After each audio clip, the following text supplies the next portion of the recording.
안녕하세요. 슬기로운 스테이블 코인 생활입니다. 오늘은 정말 귀를 의심하게 만드는 약간 공상과학 소설 같은 이야기를 좀 해볼까 하는데요. 네, 어떤 이야기인가요? 바로 페이팔 스테이블 코인 PYUSD 있잖아요. 이게 이더리움 네트워크에서 갑자기 우리 돈으로 치면 거의 400경 원, 달러로는 무려 300조 달러 어치가 발행됐다가 한 20분 만에 그냥 사라져버린 사건입니다. 와, 300조 달러요. 그 액수만 들어도 이게 현실인가 싶네요. 보통 이런 얘기 들으면 또 대규모 해킹 터졌나 이렇게 생각하기 쉽죠. 그렇죠. 당황스럽죠. 네, 근데 결론부터 말씀드리면 해킹은 아니었습니다. 해킹은 아니었어요? 네, PYUSD 발행사인 팍소스라는 회사 아시죠? 거기 내부에서 뭔가 전송하는 과정에서 생긴 기술적인 오류, 일종의 해프닝이었어요. 해프닝이라고 하기에는 근데 그 규모가 진짜 어마어마하네요. 300조 달러라니. 그렇죠. 상상하기 힘든 액수죠. 네, 비록 해킹은 아니었지만 이번 사건 보면서 스테이블 코인, 특히 이렇게 중앙화된 방식으로 관리되는 코인들이 가진 어떤 본질적인 위험성, 그러니까 발행하고 소각하는 이 핵심 기능을 통제하지 못했을 때 얼마나 큰 혼란이 올 수 있는지를 좀 여실히 보여준 것 같아요. 정확히 보셨습니다. 그래서 오늘 이 300조 달러 소동, 이게 대체 어떻게 된 일인지 그 전말을 온체인 데이터, 그러니까 블록체인 상에 남은 실제 기록들을 가지고 자세히 들여다볼 거고요. 네네. 그리고 왜 이런 일이 가능했는지 그 근본적인 원인도 좀 파헤쳐 봐야겠죠? 그렇죠. 구조적인 문제가 있었겠죠. 네. 더 나아가서 이 사건이 스테이블 코인 생태계 전체에 던지는 메시지는 뭐고, 또 이걸 사용하는 여러분들은 앞으로 뭘 좀 더 주의 깊게 봐야 할지 좀 깊이 있게 얘기 나눠보려고 합니다. 좋습니다. 그럼 일단 사건 개요부터 좀 짚어보죠.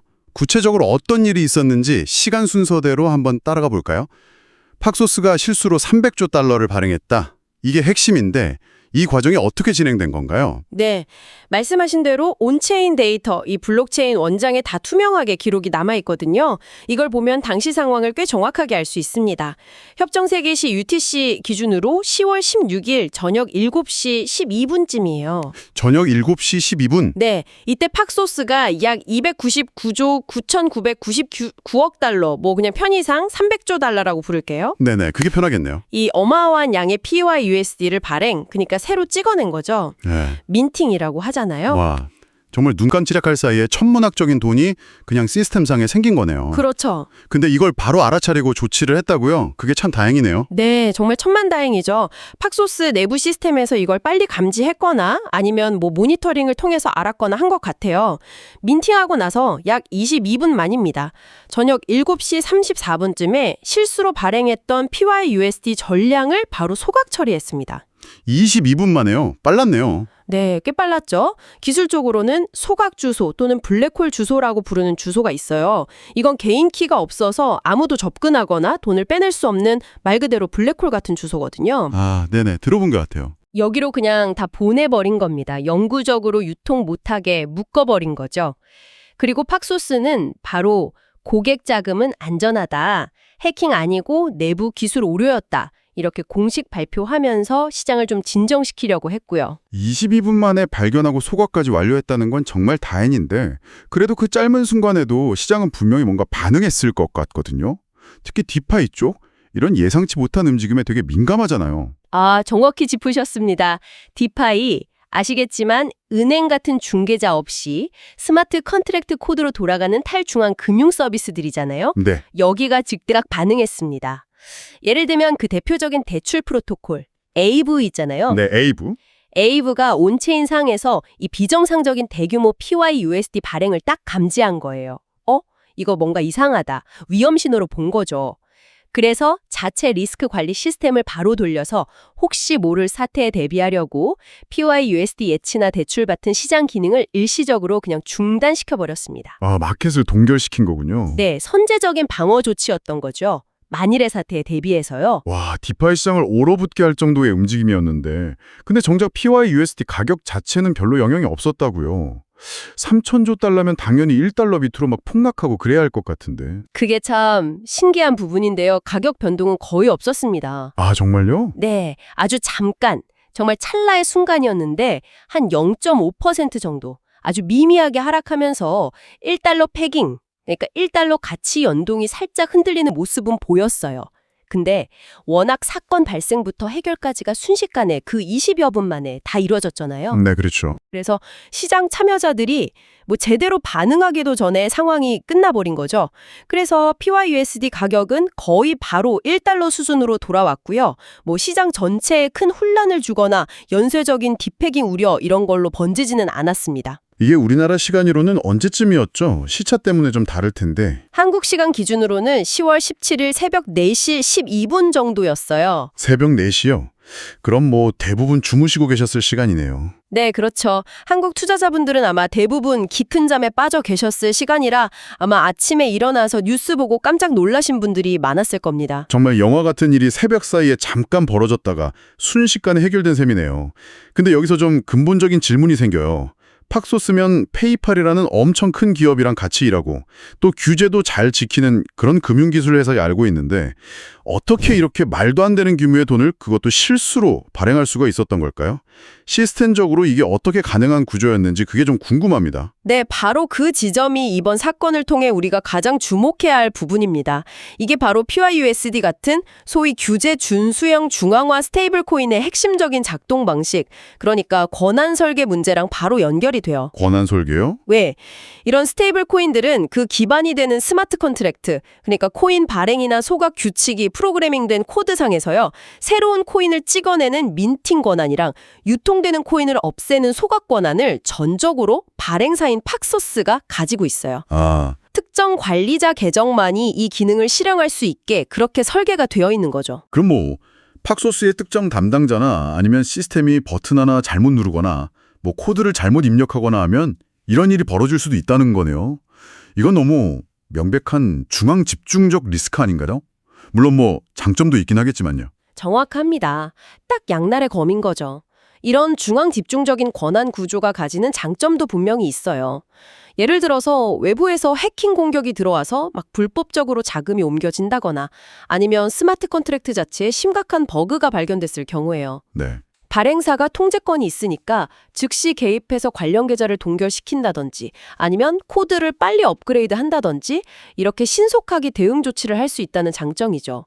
위기 상황에서 빠른 해결이 가능한 거예요. 반면에 단점은 이번 사건처럼 내부 통제 시스템에 오류가 나거나 뭐 직원이 단순 실수를 하거나 아니면 정말 최악의 경우 내부자가 악의적으로 권한을 남용하면 시스템 전체가 마비될 수도 있는 엄청난 사고로 이어질 수 있다는 거군요. 그렇죠. 바로 그 점이죠.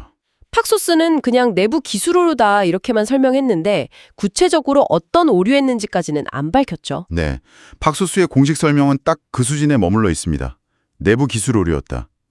구체적으로 뭐 어떤 시스템 로직의 문제였는지 아니면 뭐 승인 절차에 허점이 있었는지 아니면 역할 기반 접근 통제 RBAC라고 하죠. 특정 역할에만 특정 권한을 주는 시스템 설정에 문제가 있었는지 이런 건 나중에 뭐 외부 감사 보고서 같은 게 나와야 좀 더 명확하게 알 수 있을 것 같아요. 그렇군요.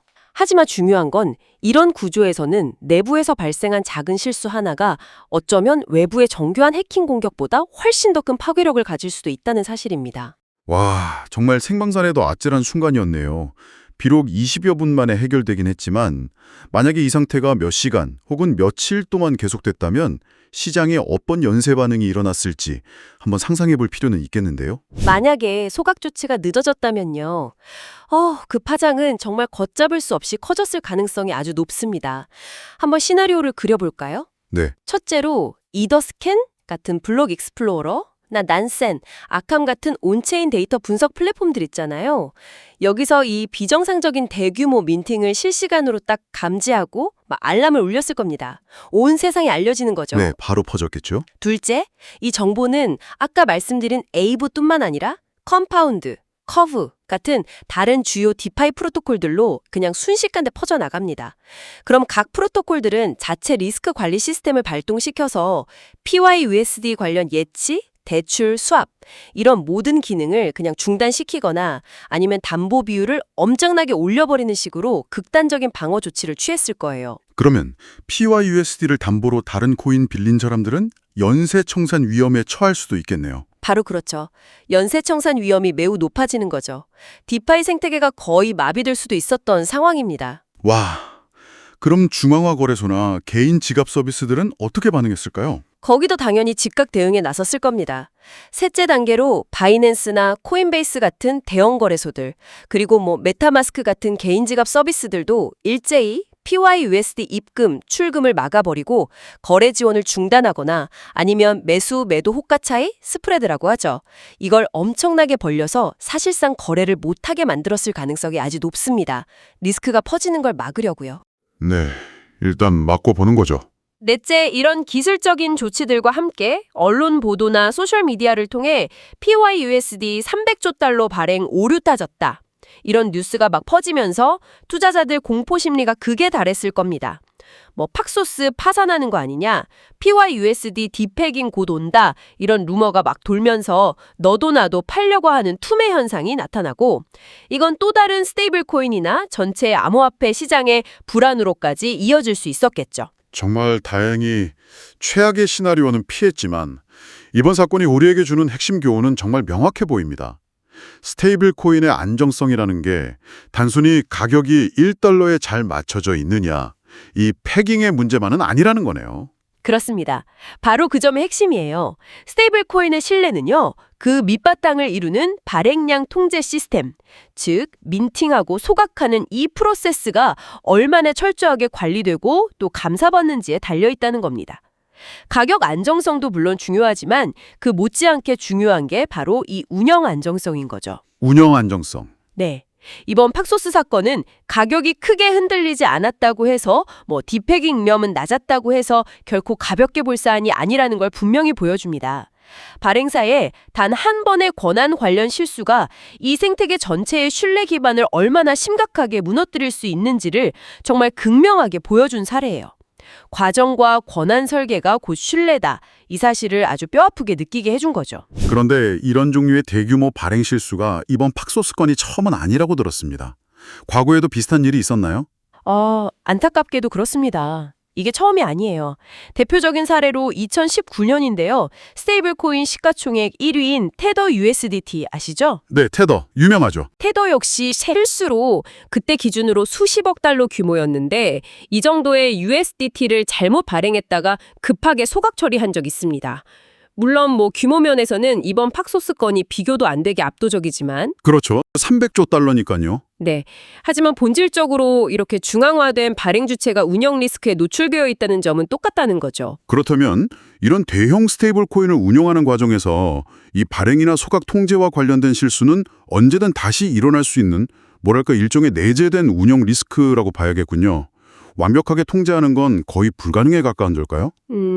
완벽하다고 말하기는 좀 어렵겠죠. 사람이 하는 일이니까요. 하지만 리스크를 최소화하기 위한 노력은 반드시 필요하고 또 가능하다고 봅니다. 이런 사고를 미리 예방하고 또 혹시 발생하더라도 그 피해를 줄이기 위한 제도적, 기술적 장치들을 더 강화해야 하는 거죠. 이건 규제 당국이나 발행사 모두에게 주어진 숙제라고 할 수 있습니다. 구체적으로 어떤 장치들이 필요할까요? 규제나 거버넌스 관점에서 좀 강화해야 할 점들을 짚어주시면 좋겠습니다. 네, 몇 가지 핵심적인 영역으로 나눠서 생각해 볼 수 있을 것 같아요. 첫째는 강력한 내부 통제 프레임워크를 구축하는 겁니다. 내부 통제. 네, 예를 들어서 수십억 달러 이상의 대규모 민팅이나 소각을 실행할 때는요, 한두 명 승인으로 끝나는 게 아니라 서로 다른 부서 책임자 여러 명이 참여하는 다중서명 방식, 멀티시그라고 하죠. 이걸 의무화하고 승인 절차 자체도 여러 단계로 나눠서 서로 교차 검증하게 만들어야 합니다. 특정 개인이나 팀의 권한이 쏠리는 걸 막는 게 핵심이에요. 네, 여러 명이 확인하도록. 둘째는 엄격한 운영 리스크 관리 절차를 도입하는 겁니다. 뭔가 새로운 기능이나 정책 변경 사항을 실제 운영 환경, 프로덕션에 적용하기 전에요. 실제랑 똑같은 테스트 환경, 즉 테스트넷에서 충분히 시뮬레이션 돌려보고 스트레스 테스트도 거치도록 강제해야 합니다. 테스트를 충분히. 네.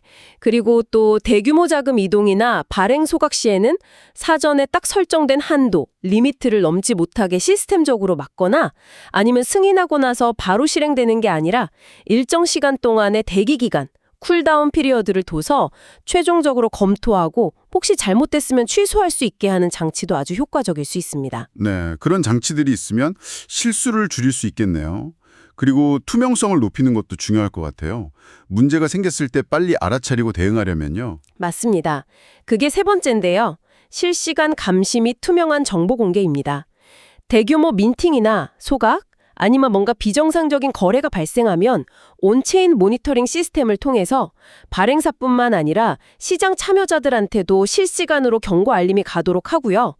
또 사고가 발생하면 그 원인이 뭐였고 어떻게 조치했는지 상세한 감사 로그, 오딜 로그를 아주 신속하고 투명하게 공개하도록 의무화해야 합니다. 네, 투명한 공개 중요하죠. 네.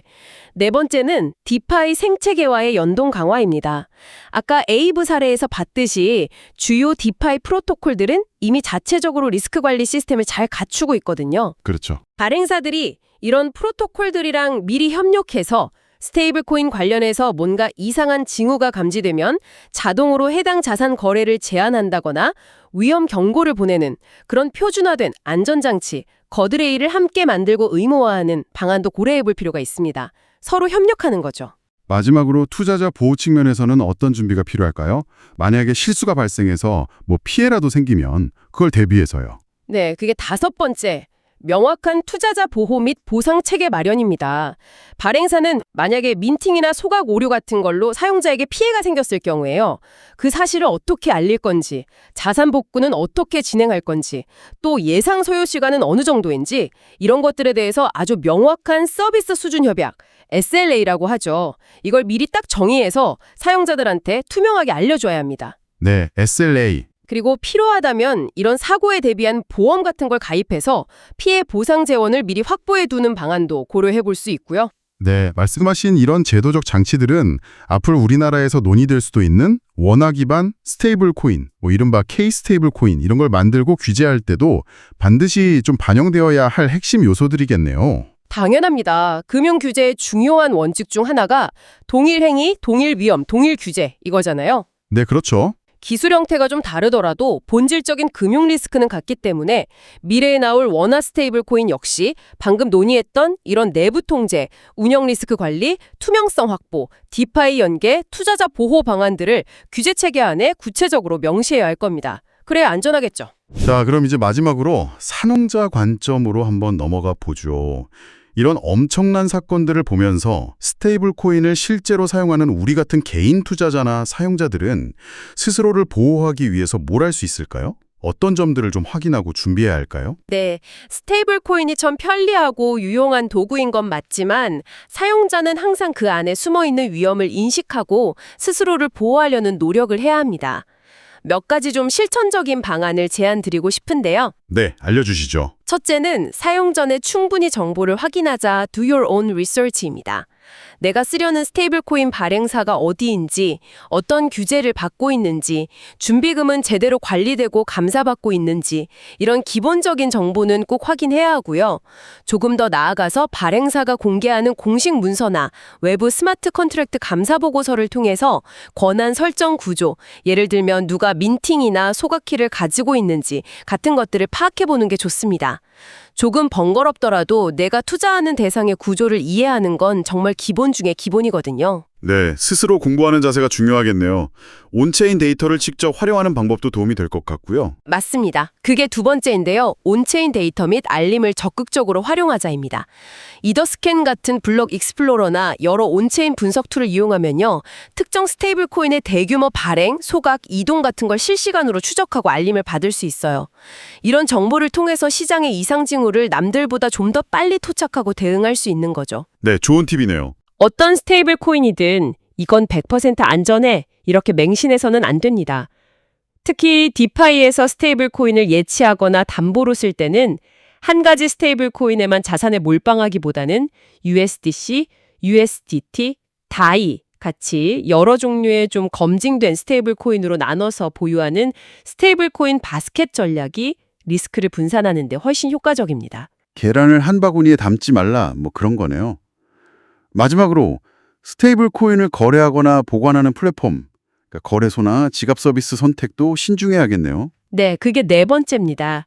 신뢰할 수 있는 서비스 플랫폼을 선택하자입니다. 내가 이용하는 거래소나 지갑 서비스가 과거에 비슷한 시장 변동성이나 보안 이슈가 터졌을 때 얼마나 빠르고 투명하게 사용자한테 정보를 제공하고 대응했는지 그 평판을 확인하는 게 중요합니다. 또 해당 플랫폼이 스테이블 코인 준비금 증명 보고서를 정기적으로 내놓는지 아니면 예기치 못한 사고에 대비해서 보험에 가입되어 있는지 이런 것들을 확인하는 것도 좋은 선택 기준이 될 수 있습니다. 와, 정말 사용자들이 스스로 점검하고 대비해야 할 부분들이 생각보다 많네요. 오늘 팍소스 PYUSD 300조 달러 오버링 사건을 통해서 스테이블 코인의 편리하고 화려한 모습 뒤에 숨겨진 이 운영 리스크라는 게 얼마나 중요하고 또 민감한 문제인지 깊이 있게 파헤쳐 본 것 같습니다. 네, 오늘 이야기의 핵심을 다시 한 번만 강조하자면요. 스테이블 코인의 신뢰라는 것은 단순히 가격이 1달러에 딱 고정되어 있다는 그 사실 하나만으로 만들어지는 게 아닙니다. 그 뒤에서 보이지 않게 작동하는 권한 설계와 운영 프로세스가 얼마나 견고한지, 그리고 얼마나 투명한지가 바로 신뢰의 본질이라는 거죠. 네. 팍소스 PYUSD 사건은 이 설계와 절차가 곧 신뢰다라는 사실을 우리 모두에게 다시 한번 똑똑히 각인시켜 주었습니다. 어쩌면 기술적인 완벽함보다는 실수를 했을 때 그걸 인정하고 빠르게 바로잡고 또 투명하게 소통하는 그런 회복 탄력성이 더 중요할지도 모르겠습니다. 네, 정말 중요한 말씀입니다. 앞으로도 저희 슬기로운 스테이블 코인 생활은 이처럼 스테이블 코인의 기술, 운영, 규제, 그리고 시장 동향과 관련된 중요한 업데이트 소식들, 그리고 심층 분석을 여러분께 발빠르게 전달해 드리도록 노력하겠습니다. 여러분의 안전하고 또 현명한 스테이블 코인 활용에 든든한 가이드가 되겠습니다. 네, 오늘 이야기가 여러분의 디지털 자산 여정의 작은 등불 하나가 되었기를 바랍니다. 네, 오늘 내용이 유익하셨다면 구독과 알림 설정을 통해서 다음 이야기들도 놓치지 마시고요. 지금까지 슬기로운 스테이블 코인 생활이었습니다. 청취해 주셔서 감사합니다. 감사합니다.